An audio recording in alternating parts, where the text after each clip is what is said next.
Okay, I got a couple suggestions for you boys. I got a couple suggestions. Let's take a look at these suggestions. So the first, I'm just gonna kind of make an overview just for human. I have a couple of more for undead, maybe, but I don't really play undead all that much, and I think the suggestions that I'm thinking about are a little too crazy. So I'm just gonna stick with the human right now. Defend would be the first one. The main and the first one that I have just a big problem with is okay. So there's multiple things with defend. So we got nerfed and it's gonna get buffed again, and they said they're going to look at the numbers and tweak it appropriately. Okay, that's fine. Okay, but I think the big problem with defend right now is the fact humans don't expand as much anymore, and they're going to tier two, and they already tagged the latest. Out of all the races, most likely humans going to tag the latest. Maybe I'm not sure. Not Elf stay tier one a little longer now. We'll see how it's going to be next patch. Maybe they're going to go back to Demon Hunter fast tag. We'll see. But let's just keep it to human right now.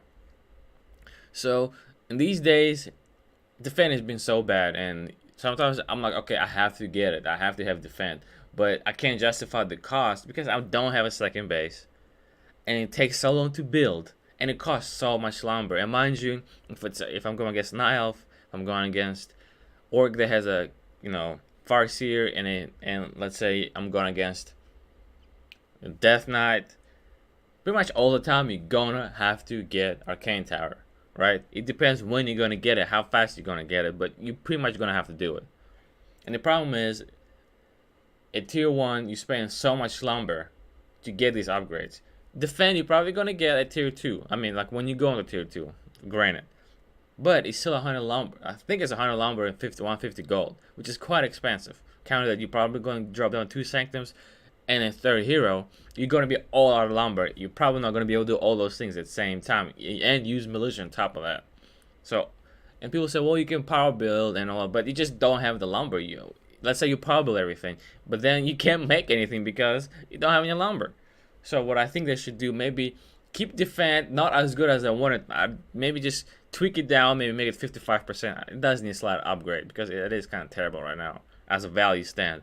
Maybe give it a little bit of upgrade and then make it. You don't have to do gold build and lumber cost markdown at all at the same time. Just tweak those numbers. Maybe less lumber, maybe less gold, and definitely I think it needs to be just come out a little faster, right? It's just I don't think it's that great these days. It's just not that good, especially with one base. It's hard to justify making it, but sometimes you do have to get it. You can't really say I'm not gonna get it. So I think that's something to look forward to. And I know they're looking to. I know they want to buff defend because foodies are just tier one unit. They get trashed by tier two, and they have to make an impact early game. And I feel like they've been missing their hit mark. Another thing is, if you do buff defend to where it's almost viable at every single game, like you shouldn't think about it. You should just get it. It's like borrow for fiends. You should just get it, right? They're always gonna come handy. You're never just not gonna get it. You always want to get borrow because it's always gonna be good. And what's gonna happen there? Other heroes just gonna get buffed for human. Blood Mage might become that much more viable because you always have defense. It's easier to creep. It's easier to fight other units. Same thing with Knight. Mountain King. And maybe I'm not sure how much Paladin gonna get first hero play here, but even Paladin, all these heroes gonna become that much more viable without even giving him any buffs. I think that's something to think about. Just slowing down the cost, especially of lumber.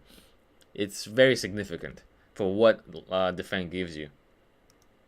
Blood Mage, definitely Banishers should not slow your own units. I think they should just get rid of that altogether. I don't see the purpose of it. I don't think most people who play this game would agree. Like, what is the reason for that to slow your own units at this point? I don't think there's any reason. I think they should just completely remove it. Blood Mage is such a niche pick, and chances are I guess people do Banish, but Flame Strike and Mandrain is the things that people mostly get. You see Banish once in a blue moon. So why not give it some love? Maybe make it less mana as well. Maybe give it a little bit longer range. It's not a unit. It's not an ability that gives it, insane damage. It just literally slows you and amplifies the magic damage that you take. So I think that it needs to be the banish that should not slow for sure. Maybe longer range, maybe less mana. I just let's do the list change first. I think that's for sure needs to be applied. Banish maybe gives like a 1 or 2 second boost when you do it on your ally unit. Let's say if you have mana drain and you have banish, you banish your own blood mage, and he gets like 1 or 2 extra seconds of boost speed. You can run up and start mana draining better. I don't know. I'm not asking for that for sure. Just this. And this is as well kind of optional. I don't know. I don't think it's necessary, but it might make blood mage a little bit more viable as well. Less indication time on flame strike, as in when a blood mage drops down flame strike, there's indication on the ground where is it gonna hit. Maybe give it a less time to where it shows on the ground.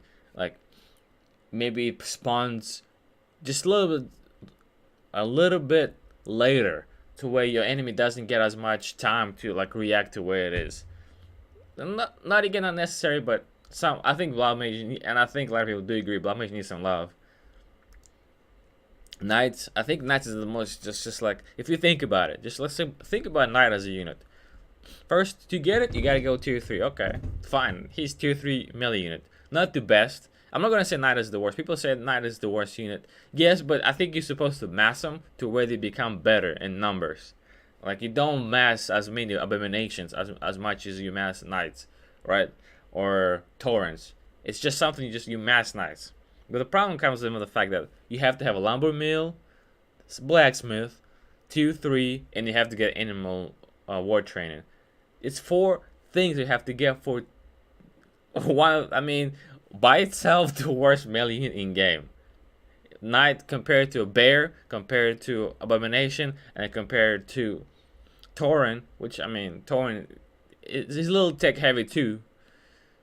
It is the worst 1-for-1 unit, and I think that should just remove one of these requirements. I think they should just remove lumber mill requirement from Knights altogether.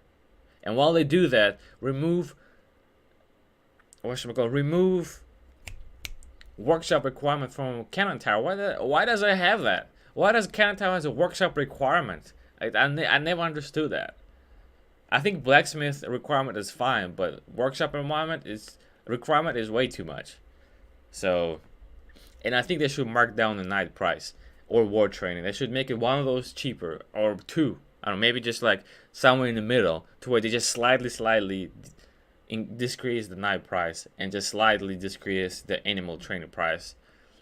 That could work too, because animal training goes for Griffins too, and Griffins have another upgrade that you have to get, which is 225 lumber, which is one of the most intense lumber upgrades in game. Lumber mill harvest at tier 1. This definitely will help humans. By tier 3, you'll definitely feel a lot of lumber increase, I think. But the problem is, I'm not sure if Blizzard wants to do that. It will definitely buff tier 1 expo for humans. I'm not sure if Blizzard wants to do something like that, since they kind of been looks like they've been trying to actively stop humans from doing that, or make it harder. So that would definitely help humans expand tier 1, but it also will help humans have more lumber by tier 3. I don't think this will help humans and tier 1. Nobody really rushes lumber and techs as a human, right? You're not gonna just drop down lumber mill and tech. You just do it maybe when you take into tier 3 or take into tier 3. I mean tier 2 or tier 3, right?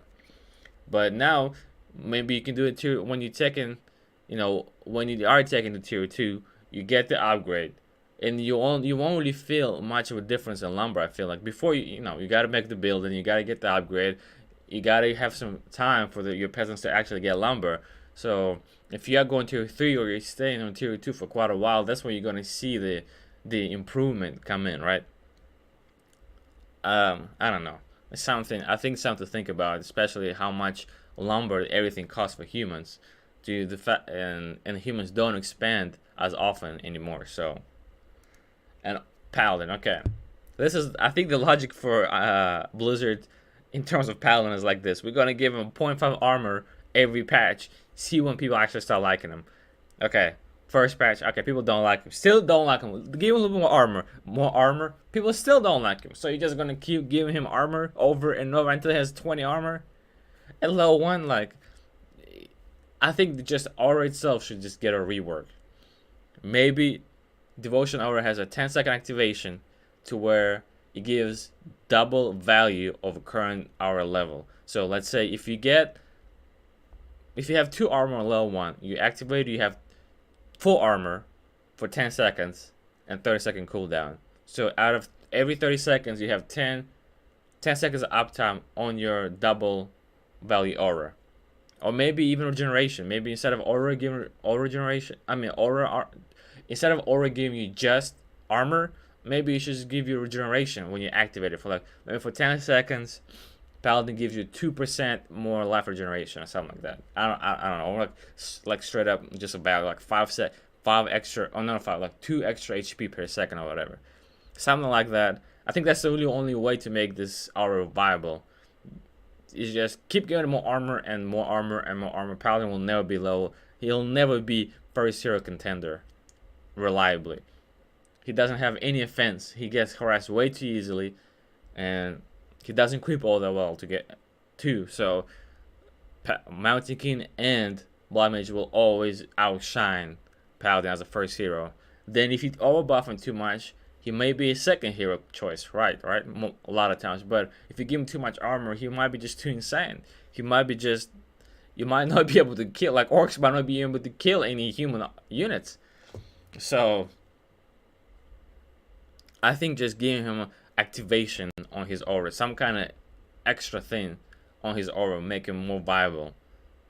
And not too OP, just tweaking numbers. Because obviously, you just can't keep giving him armor over and over and over again, and he still becomes. He's just not. It's not fun. It's not fun just to have a straight up value numbers. I would like to see more actives, right? And giving him another active would make him that much more fun to use. I think just the more complexity, right? Just you can't just. I think just a little bit more creative on top of that. That's what I'm trying to say. Rather than just straight up giving values and tweaking values on just passive numbers. I think giving a player a choice to have another ability is that much more fun. That's just my thoughts on just like on the Paladin and the human buffs. I think this is fairly reasonable to ask for, and some I think they should have been done a long time ago. But thank you for your time.